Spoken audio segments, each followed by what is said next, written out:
Alhamdulillah, luar biasa. Allahu Akbar. Anak-anakku yang Pak Guru cintai dan Pak Guru banggakan, hari ini kita masih belajar tema 4, subtema 2 dan pembelajaran yang kedua.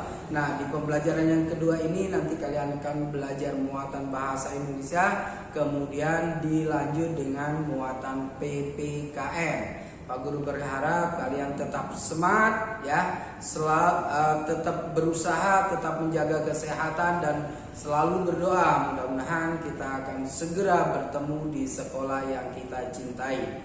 Baik anak-anakku sekalian, masuk ke bahasa Indonesia ini kita masih membahas tentang makna kosakata dalam sebuah teks dan juga maksud dari teks bacaan. Oke, baik, kita perhatikan ya. Ada sebuah teks yang ada di buku kalian nih, yang judulnya adalah halaman kelas yang bersih. Halaman kelas bersih. Di halaman kelas tidak ada sampah berserakan. Semua siswa selalu membuang sampah ke tempat sampah.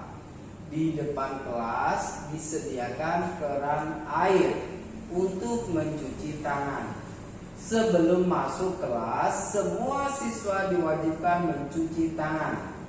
Di depan kelas juga ada taman bunga yang bersih. Rumput yang mengganggu selalu dibersihkan. Pot bunga juga tersusun rapi. Halaman kelasku kini terlihat indah. Nah, selanjutnya, halaman kelas yang bersih baik dijadikan tempat berolahraga. Misalnya saja senam dan latihan keseimbangan. Olahraga baik untuk kesehatan. Siapa yang rajin berolahraga akan terhindar dari berbagai bentuk penyakit. Kita harus membudayakan hidup bersih dan sehat.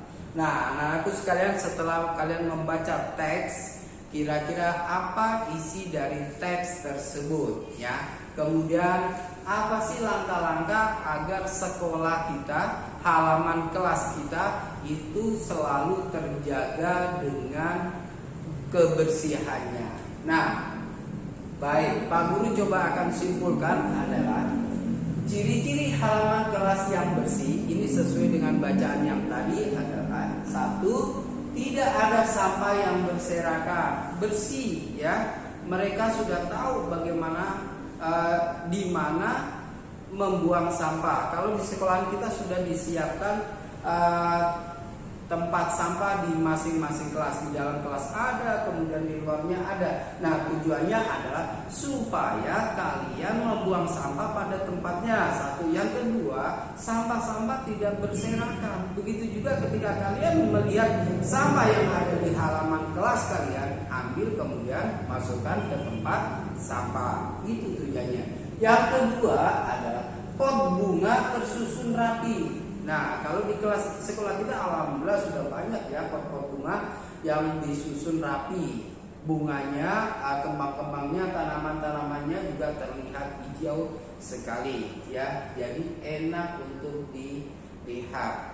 Oke, yang ketiga adalah terdapat bunga atau tanaman yang menghiasi. Tuh, di pilar-pilar sekolah kita sudah ada banyak ya, tanaman bunga, tanaman hijau. Kemudian yang digantung ada di samping kelas kita juga banyak. Yang keempat adalah supaya kelas kita terjaga kebersihannya adalah terdapat tempat sampah. Nah, alhamdulillah tadi Pak Guru sampaikan bahwa di sekolah kita, di kelas kita, di dalam kelas ada tempat sampah, kemudian kita keluar juga ada tempat sampah. Nah, jadi tidak ada alasan untuk membuang sampah sembarangan ya, atau membuang sampah tidak pada tempatnya.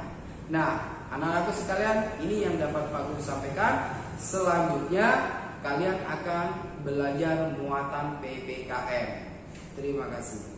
Hai, ketemu lagi dengan Bu Miftah. Kita sekarang akan belajar PPKN untuk tema 4, subtema 2, pembelajaran yang kedua. Tadi kalian sudah belajar dengan Pak Sodikin bahasa Indonesia tentang memahami makna kosakata dalam sebuah isi cerita. Sekarang untuk PPKN akan belajar tentang kebersamaan dan persatuan di sekolah. Kemarin kita sudah belajar tentang kebersamaan di lingkungan keluarga. Sekarang kita di sekolah berarti bergaul dengan teman-teman, kemudian berhubungan dengan guru dan lain sebagainya. Ada karyawan, ada orang tua murid, ya. Selanjutnya kita akan perhatikan penjelasan dari Bu Miftah, ya, yaitu sikap menciptakan persatuan di sekolah. Dayu dan teman-teman bergotong royong. Bergotong royong mencerminkan sikap hidup dalam kebersamaan. Kebersamaan merupakan wujud dari persatuan. Sikap Dayu dan teman-teman pantas kita tiru. Mereka juga menunjukkan sikap kebersamaan dalam kegiatan yang lainnya. Jadi gotong royong di sekolah. Masih ingat apa itu gotong royong? Melakukan suatu pekerjaan bersama-sama untuk mencapai tujuan bersama. Ini dilakukan oleh Dayu, Siti, dan teman-temannya. Ini salah satu contoh bentuk kebersamaan. Ada juga kegiatan yang lain yang merupakan contoh kebersamaan di sekolah. Ya, amati gambar-gambar di bawah ini. Ya, ini adalah contoh kebersamaan di sekolah. Ini sedang apa anak-anak? Sedang latihan menari, ya. Sedang latihan menari bersama teman-teman. Ini wujud kebersamaan di sekolah. Kemudian kerja kelompok. Nah, ada berapa anggotanya? Ada 4. Ya, berarti ini apa? Masing-masing individu kan pasti mempunyai perbedaan, tapi mereka ya melakukan suatu kegiatan yang menambah keakraban. Kemudian ada yang bermain drama, nih membawa ya tulisan teks, kemudian mereka bermain drama, bukan marah-marah ya ini ya, sedang bermain peran atau bermain drama. Ya. Berikutnya, nah ini olahraga bersama, ya mereka memperagakan gerakan apa seperti pesawat. Nah, terlihat kompak, ya sangat serasi, ya. Kita lihat kegiatan yang lain. Ini sedang apa ini? Bersantai saat istirahat karena tidak jajan, sudah bawa makan bekal dari rumah, jadi mereka duduk ngobrol, boleh saja ya, asalkan obrolannya yang bagus. Ya. Kemudian berikutnya, ya ini sedang apa ini? Tralala, trilili, atau sedang menyanyi kemana atau membuang sampah. Ini latihan bernyanyi bersama, ini olah vokal bersama teman-teman. Ini beberapa contoh kebersamaan di sekolah. Nanti banyak lagi contoh yang lain, kamu bisa cari sendiri, ya. Contoh kegiatan yang mencerminkan persatuan di sekolah antara lain tadi kan gambar, sekarang berupa tulisan. Perhatikan, nanti kalau latihan, kalau ulangan harus sudah bisa, tidak boleh salah-salah lagi ya. Yang pertama, mengerjakan tugas kelompok. Tadi sudah digambarnya. Jadi satu kelompok bisa 4 orang, bisa 5 orang, bisa 6 orang di sekolah mengerjakan bersama-sama. Setiap orang punya peran yang sama. Ya, kalau ada ketua kelompok, tugasnya hanya mengatur, ya membagi tugas, tapi semua harus ikut menjawab, semua harus ikut berpartisipasi, bukan hanya satu orang. Berarti kalau satu orang bukan kebersamaan, tapi apa itu? Monopoli, dikuasai sendiri namanya. Kemudian yang kedua, diskusi kelompok. Nah, misalnya mengerjakan tugas dari Bapak Ibu guru didiskusikan bersama-sama. Kalau tadi tugas kelompok bisa prakarya ya nak ya, bisa prakarya, bisa membuat sesuatu, bisa percobaan. Kalau diskusi berarti hanya pembicaraan, nanti dilaporkan dalam bentuk tulisan, nanti diperagakan di depan kelas ya. Berikutnya yang ketiga, bermain bersama. Bermain juga termasuk contoh kebersamaan. Saat istirahat sambil mengisi waktu menunggu bel masuk bisa bermain bersama, ya. Atau setelah olahraga kamu istirahat sebentar, ya di kelas, ya bisa bermainnya bukan lari-larian, ya bisa main tebak-tebakan atau bisa bersantai, ya sambil bermain. Tapi tidak boleh bawa mainan ke sekolah karena ini SD bukan TK lagi. Berikutnya berolahraga bersama, ya.